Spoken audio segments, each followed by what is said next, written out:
Matt Sinclair here, and today I wanted to talk to you about the flip side of network effects, the dark side of network effects. So, while network effects are where a service becomes more valuable because more people are using it, what I'd call reverse network effects are where consumers find a bigger digital platform less attractive.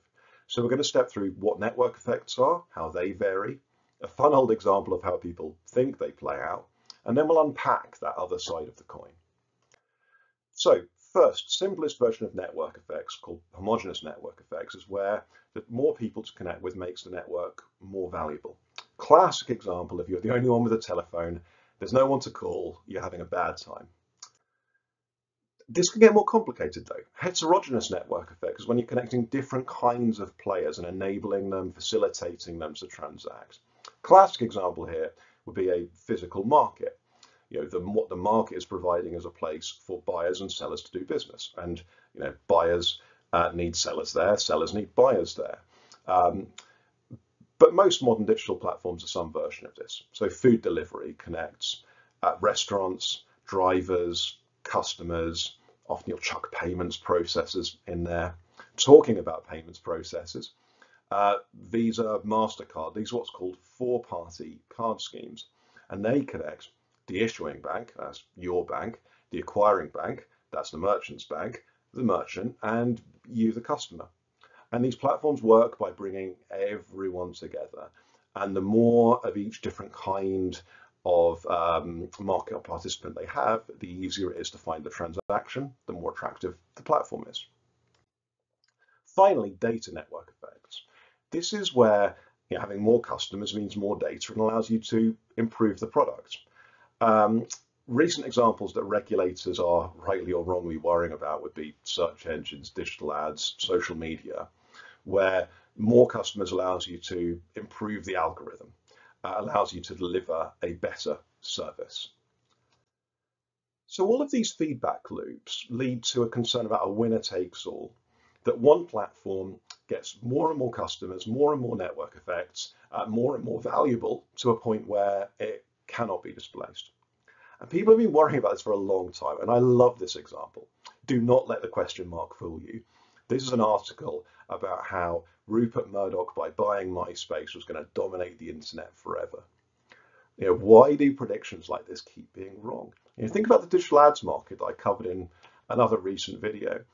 In the digital ads market, it's not been the very biggest players that have been growing most quickly in recent years. So reverse network effects are part of that story. And first, some people just don't want to be on the platform that everyone else is on. It can make them feel better if they're on a platform that's more exclusive or newer. The classic example of this would be the early days of Facebook, where it starts out Harvard only, then it was kind of elite university only, and it grows out from there.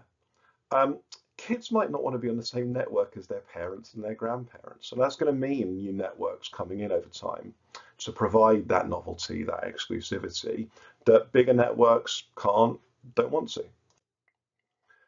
More substantively, scale can pull in bad content.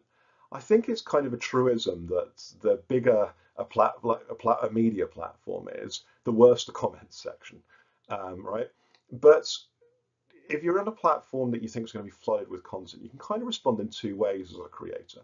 You can invest in higher quality content to be distinctive and stand out in that big pond, or you kind of resign yourself to the randomness of the discovery process and flood the market with low quality content.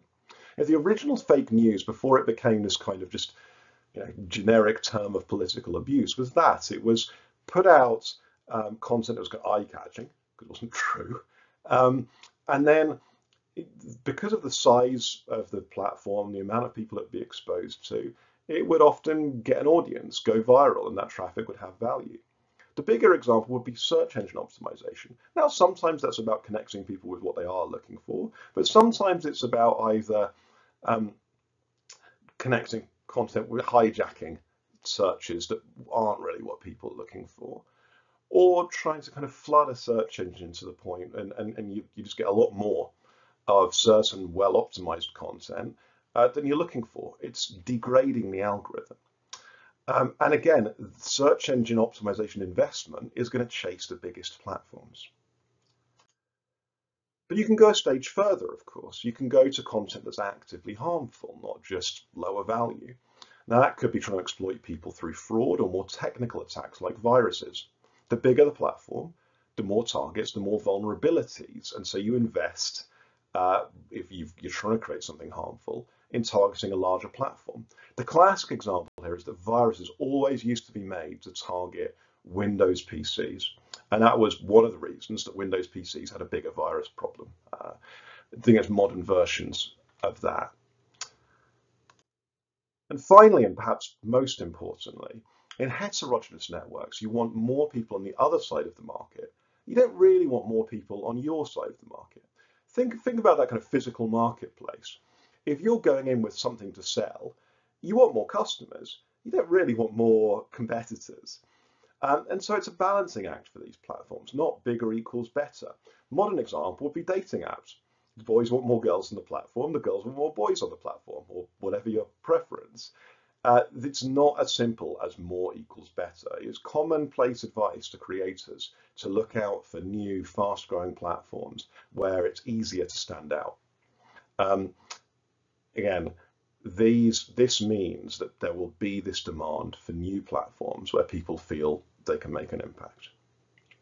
But I guess stepping back from all this, what can we learn?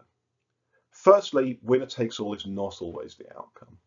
And that outcome, I think, tends to depend on other features of the market, e.g., I think particularly obstacles to multi-homing. If you have to choose one platform, then I think it does become more of an all or nothing decision, and that can mean that scale advantages can be more decisive.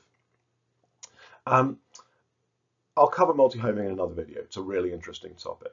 Secondly, I think platforms often spend some or all of the benefits of being bigger dealing with the problems of being bigger. I reckon a lot of the data network effects that search engines get are used in an arms race with search engines optimizers. They're not necessarily making the platform net better compared to smaller rivals. Third, I think you'll see a lot of platforms trying to create spaces for people to make smaller networks. So I think the groups would be a good example here. Allow people to avoid the problems of scale within your bigger network. And all of this comes together because you could look at it and say, well, sure, these are reasons why you'll get little social networks being created around the edges, but the big digital platforms will still run the show. But you've got to remember that network effects are a double-edged sword. If a platform's growing, network effect can reinforce its growth. But if it's contracting, all of a sudden it's getting less and less attractive. And I think you can see this with platforms going from becoming almost a kind of social essential to becoming, well, I can take it or leave it. Plenty of other ways I can stay in touch with people, to becoming, oh, I remember that. So that death by 1,000 cuts can turn into a headlong rouse because big platforms start to lose those network effects. And that's why I think reverse network effects are part of the story of how digital platforms can die. So I hope you found this interesting. I think it's fascinating to get into the world of dynamic competition between digital platforms. I'd love to know any thoughts you've got down in the comments. Please like and subscribe. But other than that, I look forward to seeing you next time.